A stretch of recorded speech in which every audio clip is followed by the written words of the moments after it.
अस्सलाम वालेकुम बेटा, कैसे हैं आप लोग? ठीक है। मेरा नाम आकाश अली और आज मैं आपको जो टॉपिक समझाने के लिए यहाँ पे आपके पास आया हूँ वो टॉपिक है चैप्टर नंबर 1 के न्यूमेरिकल्स। अब मुझे पता है आप सबको बार बार ये शिकायत रहती है चैप्टर 1 के न्यूमेरिकल बहुत मुश्किल लगते हैं, हत्ता कि बहुत ही आसान है, बहुत ही आसान है। बस हमने तीन चीज़ों का ख्याल रखना है। देखें, ये चैप्टर नंबर 1 के न्यूमेरिकल्स हैं, आपकी क्लास फर्स्ट ईयर है और केमिस्ट्री के न्यूमेरिकल हम सॉल्व करने जा रहे हैं। तो देखें, पहला जो चैप्टर है उसमें आपका सबसे इंपॉर्टेंट क्वेश्चन जो है क्वेश्चन नंबर 10 एक्सरसाइज का। तो उसके जितने भी न्यूमेरिकल्स हैं वो सिर्फ दो फार्मूला से हल होते हैं, सिर्फ दो फार्मूलाज हैं जिनसे वो न्यूमेरिकल हल होने हैं।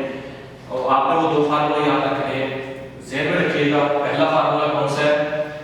Number of moles of substance. Substance किसी भी चीज को कह सकते हैं, सब्सटेंस का मतलब ही चीज है, शय को कहते हैं। कौन सी शय?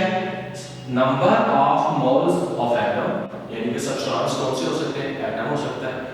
Number of mole of molecule, molecule हो सकता है। Number of mole of ion, ion हो सकता है। Number of moles of formula unit, formula unit हो सकता है। यानी कि सब्सटेंस की जगह आप कुछ भी लिख सकते हैं। क्लियर?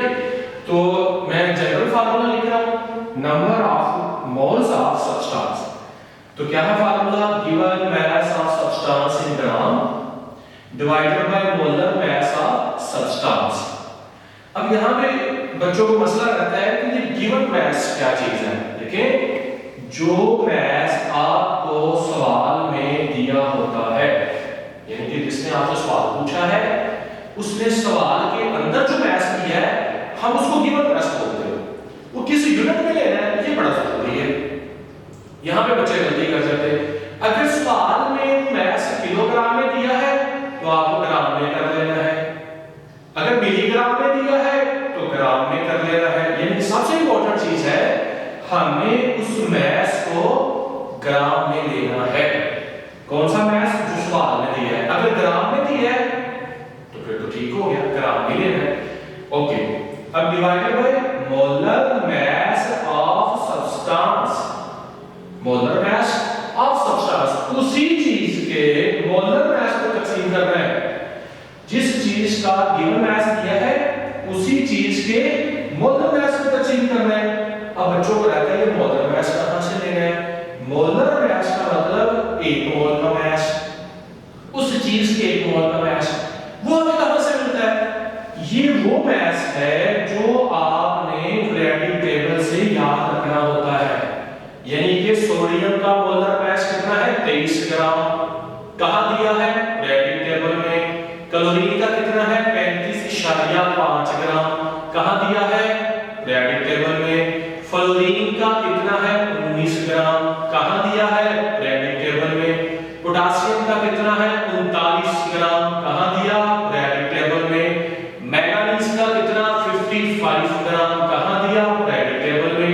ये हमें वहां से याद करने हैं, याद ही करने पड़ते हैं। तो देखिए, एक फार्मूला ये लिखा है, number of moles of substance divided by given mass of substance in gram, molar mass of substance in gram. लेकिन आपका पहला फार्मूला है जो कि आपने सवाल नंबर 10 के न्यूमेरिकल को हल करने के लिए इस्तेमाल करना है। ये पहला फार्मूला ओके हो गया।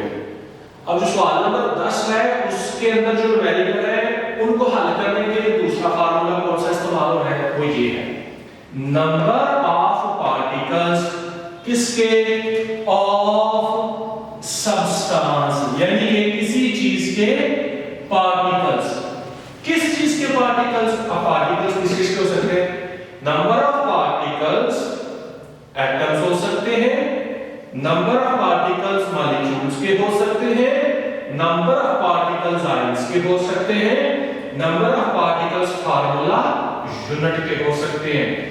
नंबर ऑफ पार्टिकल्स, पार्टिकल्स की जब तादाद निकालनी है तब आपने फार्मूला लगाना है, नंबर ऑफ पार्टिकल्स बराबर number of moles multiply by Avogadro number. ये NO के NA क्या है? एवोगैड्रोस नंबर है। आपको पता है इसकी वैल्यू फिक्स होती है, कितनी है? 6.02 क्रॉस 10 की पावर 23। ये एवोगैड्रो नंबर है। किसी चीज की तादाद निकालनी हो, एटम्स की तादाद निकालो, मॉलिक्यूल्स की तादाद निकालो, आयंस की तादाद निकालो, फार्मूला यूनिट की तादाद निकालो। अगर किसी चीज की तादाद निकालनी हो तो आपने नंबर ऑफ मोल्स निकालने हैं उस चीज के पहले और उसको एवोगैड्रो से जरूर दे देना है। सिंपल, यानी उस चीज के पहले नंबर ऑफ मोल्स निकाल लो और उसको एवोगैड्रो से जरूर दे दो। तो एक ये फार्मूला है किसी चीज की तादाद निकालने का। अब मैंने दो फार्मूले लिखे आपके सामने। अब इन फार्मूलों से रिलेटेड बहुत सारे सवाल सॉल्व हो सकते हैं। फॉर एग्जांपल, पहला फार्मूला, इसमें मेरे पास अगर दो चीजें हों, कोई सी दो चीजें, ये तीन चीजें हैं, तीन वेरिएबल है इस फार्मूले के अंदर। Number of moles, given mass, molar mass, तीन चीजें हैं। मुझे कोई सी दो पता हो तो तीसरी निकल सकती है। ये कमाल है इस फार्मूले का। यानी कि मुझे नंबर ऑफ मोल्स निकालने हैं तो मुझे गिवन मास पता होना चाहिए और मोलर मास पता होना चाहिए। अगर मुझे गिवन मास निकालना है, मुझे ये निकालना है, मुझे मोलर मास पता होना चाहिए और नंबर ऑफ मोल्स पता होने चाहिए। तो इससे रिलेटेड एक न्यूमेरिकल मैंने जो कि आपकी किताब में है वो यहां पर लिखा है। ये वो न्यूमेरिकल है जो पहला न्यूमेरिकल, क्वेश्चन नंबर 10 का पहला numerical, calculate mass in gram of 2.74 mole of KMnO4। ठीक है, यानी कि हमें सवाल को देख के पहले देखना है कि इसमें निकालना क्या है। उसने कहा मास निकालो, ये हमें मालूम करना है। दिया क्या है? नंबर ऑफ मोल्स दे दिए हैं और क्या दिया है? फार्मूला दे दिया है। इसका क्या फायदा होने वाला है? फार्मूला से हमें हमेशा क्या मिल जाता है? मोलर मास मिल जाता है। यानी कि किसी चीज का फार्मूला आपके पास आ गया तो उसका मोलर मास आपके पास आ गया। यानी कि फार्मूला आ गया तो मोलर मास आ गया। अब देखिए, हम लोगों ने लिखा number of moles of KMnO4। कौन सा फार्मूला लिख रहा हूं? ये वाला। अब मैंने सब्सटेंस की जगह इसका नाम लिखा KMnO4 का। क्यों? क्योंकि नंबर ऑफ मोल्स मुझे किसके दिए गए हैं? KMnO4 के। मास मैंने किसका निकालना है? KMnO4 का। इस वजह से हम KMnO4 निकाल लेगा।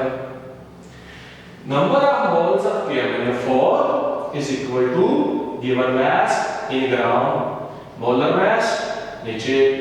नंबर ऑफ मोल्स कितने दिए सवाल के अंदर? देखें जी, सवाल में लिखा तो पता चला ये मोल नहीं है, मैंने लिख दिया 2.4 मोल।